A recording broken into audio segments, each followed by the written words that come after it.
Breaking news from around your world on this Tuesday, February 5th, 2019. I'm Larry Rice. Pope Francis has, for the first time, publicly acknowledged the scandal of priests and bishops sexually abusing nuns and says he is committed to doing more to fight the problem. Speaking to reporters Tuesday, Francis noted that Pope Benedict XVI had taken action against a France-based order after some of its religious sisters had been reduced to sexual slavery at the hands of the priest who founded the order and other priests. While returning home from the United Arab Emirates, Francis said, "It's not that everyone does this, but there have been priests and bishops who have." The issue has come to the fore amid the Catholic Church's overall reckoning with the sexual abuse of minors and the hashtag #MeToo-inspired acknowledgement that adults can be victims of abuse whenever there is an imbalance of power in a relationship. Francis said some clergy had been suspended for mistreating sisters, but he also noted that the mistreatment of women is a problem in society at large, where women are still considered second-class citizens. Asked if any universal norms might be in the works to tackle the problem, as has been done to handle cases of clergy sexual abuse of minors, Francis implied that the priestly abuse of nuns was still being dealt with on a case-by-case basis. Flames tore through an apartment building in Paris, killing at least 10 residents in the early hours of Tuesday after what prosecutors said looked like an arson attack. Authorities said at least one child was among the dead and another 36 people were injured. 6 of those injured were firefighters. More than 200 firefighters worked to reach survivors and put out the fire, which started in the top 2 floors of the 8-story building about 2 miles from the Eiffel Tower. Firefighters in breathing apparatus scaled ladders to rescue people stranded on balconies. The fire started just after midnight and was declared under control in about 8 hours. Smoke continued rising from the blackened building through the morning hours. The structure was built in the 1970s. Investigators believe the fire, one of the most deadly in the French capital in years, was started deliberately. A woman suspected of starting the blaze and detained by police was admitted to a psychiatric facility. Paris Mayor Anne Hidalgo wrote on Twitter that the capital city was in mourning after the fire, which came less than a month after a natural gas explosion in Paris killed 4 people. Russia says it will race to develop 2 new land-based missile launch systems before 2021 to respond to Washington's planned exit from a landmark nuclear arms control pact.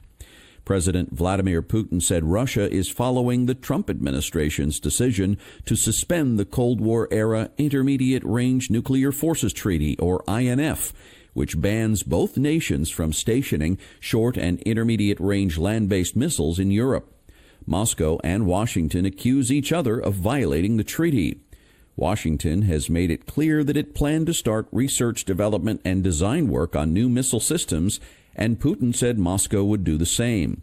He said Russia should start working on creating land-based launch systems for an existing ship-launched cruise missile, the Caliber, and for longer-range hypersonic missiles, which travel at least 5 times the speed of sound. Moscow denies flouting the 1987 pact.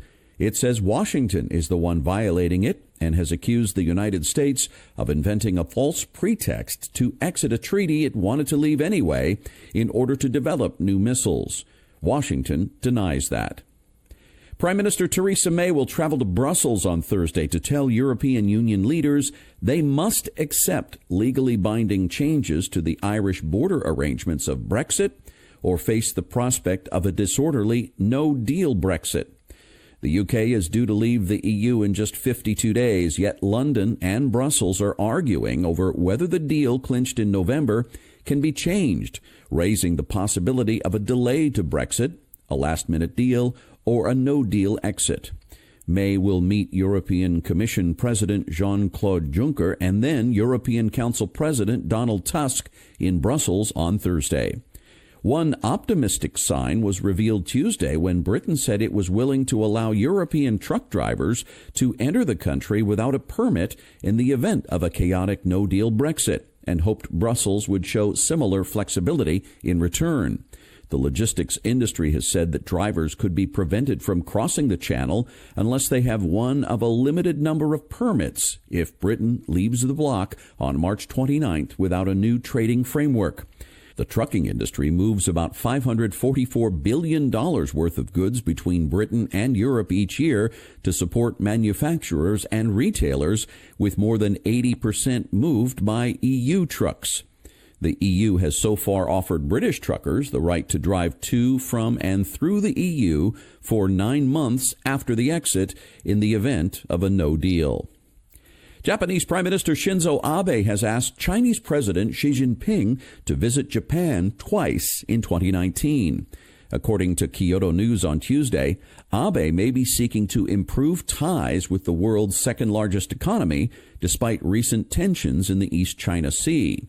The Japanese leader recently issued a video in which he greeted viewers in Chinese on the occasion of the Lunar New Year. Japan may be seeking a summit with China on the sidelines of the upcoming G20 meeting to be held in Osaka in June. President Xi has never visited Japan for a summit.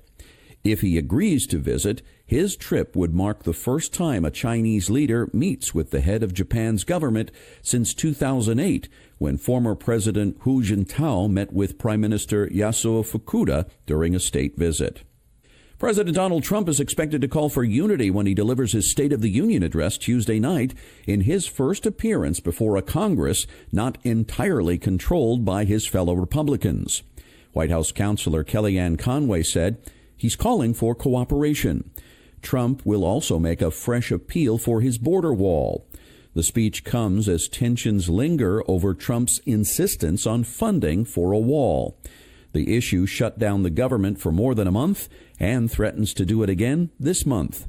Democrats, newly emboldened after taking control of the House, scoffed at White House claims that Trump's call for unity and optimism will be sincere. Senate Minority Leader Chuck Schumer said, "What I expect the president to do is ignore reality and spin his own fiction." More than a week of heavy monsoonal rains in Australia caused historic flooding and left at least 500 homes underwater. With more rains expected in the coming days, up to 20,000 homes were at risk of being inundated as thousands of residents in the city of Townsville in Queensland lost power and were unable to travel amid roads cut off by floodwaters. Authorities in the North Queensland city of Townsville opened the floodgates of the Ross River Dam, releasing more than 500,000 gallons of water per second, bringing the dam back to its standard capacity of 225%. Queensland's Environment Minister, Leanne Enoch, warned about additional danger from the floodwaters. She said, "Crocodiles may be seen crossing roads and, when flooding recedes, crocodiles can turn up in unusual places, such as farm dams or water holes where they've not been seen before. Similarly, snakes are very good swimmers, and they may too turn up unexpectedly." About 1,000 people were in evacuation shelters as residents were warned to conserve water, and some schools were closed. Sweden's priceless royal treasures, which were stolen last July, may have been recovered. Police said they are working intensively to confirm that the items are genuine. Thieves took 2 crowns and an orb belonging to one of Sweden's 17th century monarchs before making off by speedboat on a nearby lake. Local media reports suggest the funeral regalia was found on top of a trash bin in a Stockholm suburb. The thieves ran into the Strängnäs Cathedral west of Stockholm to grab the jewels and escaped in a speedboat. A 22-year-old man is currently on trial for the theft, but authorities are still looking for additional perpetrators.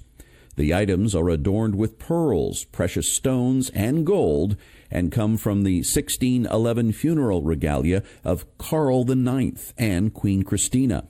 A police spokesperson at the time of the theft described them as invaluable items of national interest.